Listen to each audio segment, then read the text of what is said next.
Bem-vindos ao canal Sejam Santos, onde vamos explorar a vida e as obras dos santos mais inspiradores da história da Igreja Católica. Nós vamos compartilhar suas histórias, seus ensinamentos e seus exemplos de virtudes, esperando que possam nos inspirar a viver de acordo com os ensinamentos de Cristo. Então, se você quer aprender mais sobre esses santos e descobrir como suas vidas podem ser caminhos que nos levam a Jesus Cristo para nós hoje, inscreva-se no nosso canal e deixe o seu like.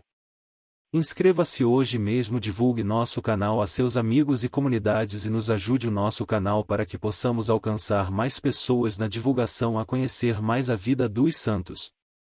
Onde a santidade é uma jornada diária. Faça parte dessa comunidade de busca pela santidade.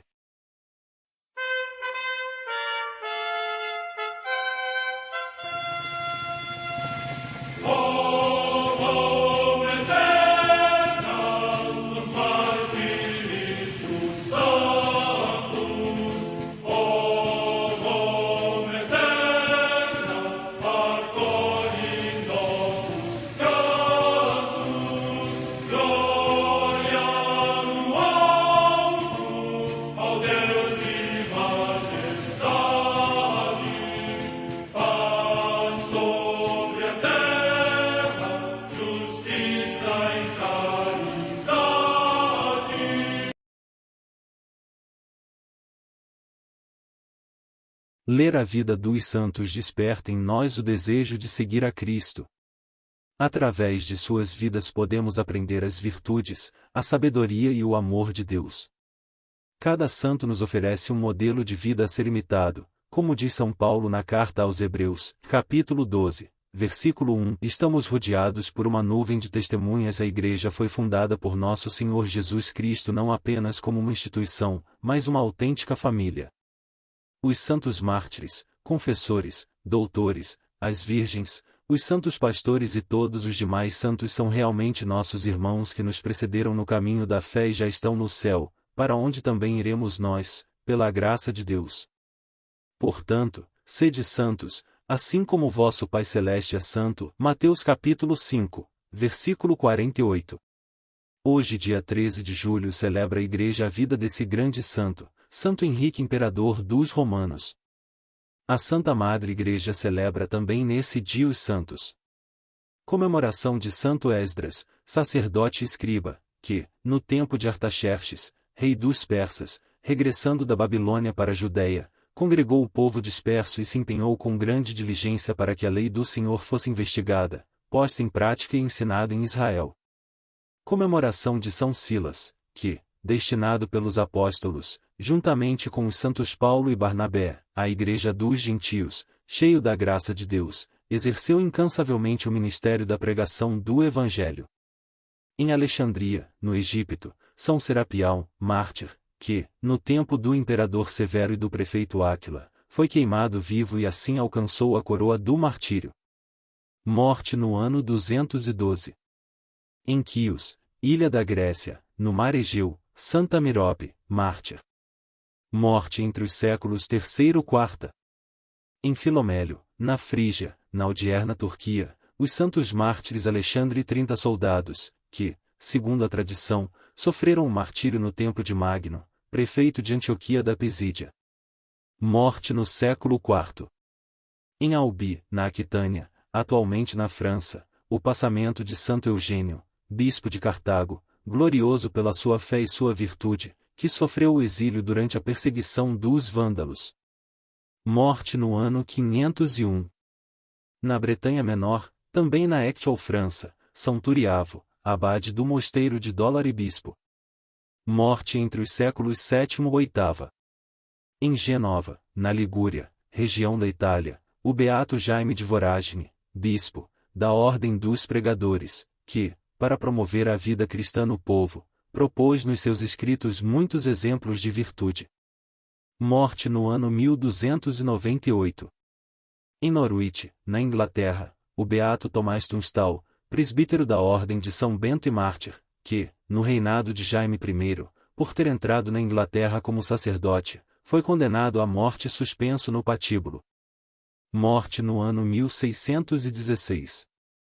Num sórdido barco-prisão ancorado ao largo de Rochefort, na França, os beatos Luís Armando José Adam, da Ordem dos Frades Menores Conventuais, e Bartolomeu Jarris de Lamorelle de Biars, presbíteros e mártires, que, na perseguição desencadeada contra a Igreja, foram condenados, como sacerdotes católicos, à prisão na galera, onde morreram atingidos pelo contágio da enfermidade, vítimas da sua caridade para com os companheiros de cativeiro.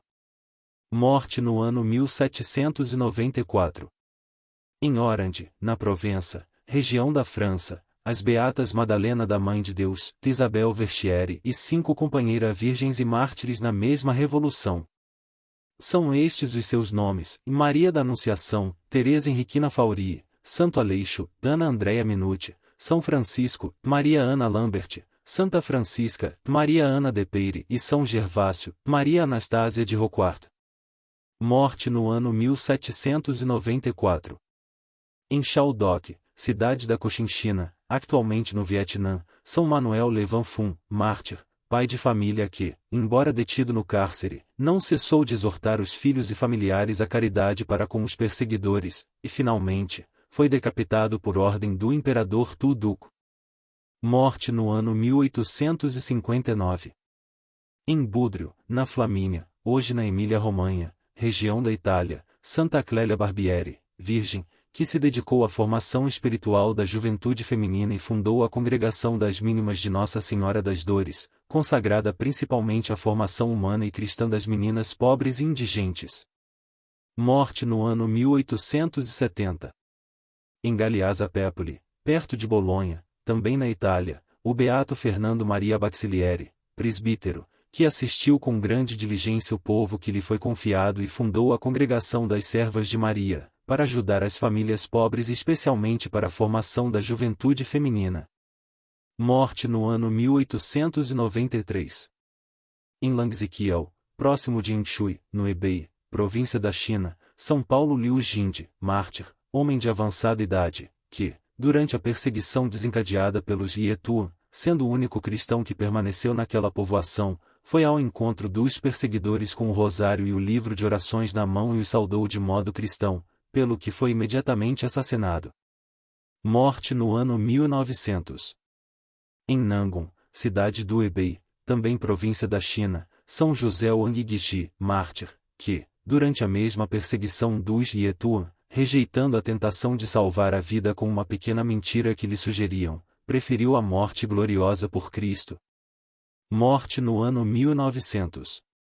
Em Niemowice, perto de Grodno, na Polônia, hoje na Bielorrússia, a beata Mariana Biernacka, viúva e mártir.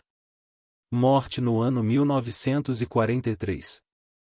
Em São João de Porto Rico, o beato Carlos Manuel Rodrigues Santiago, que se dedicou intensamente à reforma da Sagrada Liturgia e à difusão da fé entre os jovens. Morte no ano 1963. Vida de Santo Henrique. Pode um rico ser santo? Apesar da fama de Idade das Trevas, a Idade Média foi rica de exemplos de santidade, ou seja, teve inúmeros santos e santas. Henrique faz parte deste ilustre, pois viveram, ele e sua esposa Santa Cunegundes, uma perfeita harmonia de afetos, projetos e ideais de santidade. Henrique, primogênito do Duque da Baviera, nasceu num belíssimo castelo às margens do rio Danúbio, em 973, e recebeu o mesmo nome do seu pai. Veio ao mundo para reinar, desfrutando de todos os títulos e riquezas que uma corte imperial pode proporcionar ao seu futuro soberano, com os luxos e diversões em abundância. Por isto, foi uma grata surpresa para os súditos verem que o jovem cresceu com valores cristãos, adquiridos pela esmerada criação, dada por sua mãe. Seu pai, antes conhecido como o Briguento, abriu seu coração à orientação da esposa, católica fervorosa, que anos depois seu apelido foi mudado para o Pacífico. Assim, seus filhos receberam educação correta e religiosamente conduzida nos ensinamentos de Cristo. Um dos irmãos de Henrique, Bruno, foi o primeiro a abandonar o conforto da corte para se tornar padre e, depois, bispo de Augusta.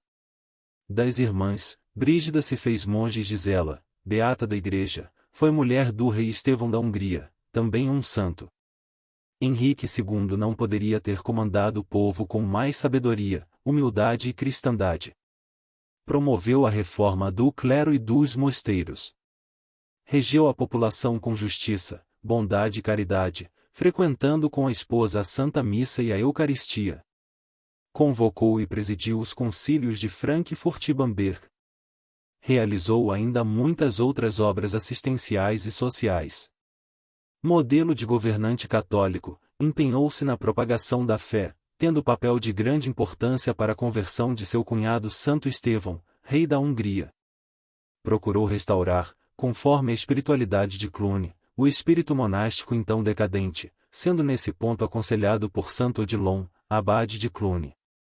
Ao mesmo tempo em que defendia o povo e a burguesia contra os excessos de poder dos orgulhosos fidalgos, estabeleceu a paz com Roberto, rei da França. Com o fim da guerra, reconstruiu templos e mosteiros, destinando-lhes generosas contribuições para que se desenvolvessem e progredissem. Enfim, ao lado da esposa Cunegundes, também santa, concedeu à população incontáveis benefícios sociais e assistenciais, amparando os mais necessitados e doentes. O casal chegou a fazer voto eterno de castidade, para que, com mais firmeza de espírito, pudessem se dedicar apenas a fazer o bem ao próximo. Por sua insistência, o Papa Bento VIII prescreveu o uso do credo niceno-constantinopolitano aos domingos na missa em 1014. O segredo da santidade de Santo Henrique. O príncipe Henrique foi entregue ao bispo de Ratisbona, São Wolfgang, e com ele se formou cultural e espiritualmente. A tradição germânica diz que uma noite Henrique sonhou com o seu falecido diretor espiritual, São Wolfgang. Este teria escrito na parede do quarto do príncipe, entre 6. Henrique julgou que morreria dali a 6 dias, e assim se preparou como convém a um bom cristão.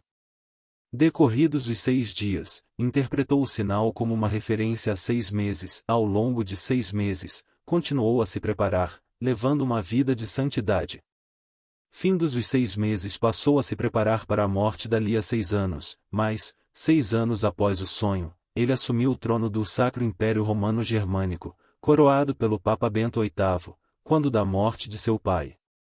Foi coroado rei, com uma vida coroada de virtudes, acumuladas durante este período.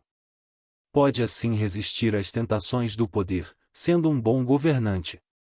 Henrique II morreu em 13 de julho de 1024 e foi sepultado em Bamberg. Foi canonizado em 1152, pelo Papa Eugênio III. Talvez, o rei Santo Henrique II seja um dos santos mais queridos da Alemanha, ao lado de sua esposa. Santo Henrique, rogai por nós.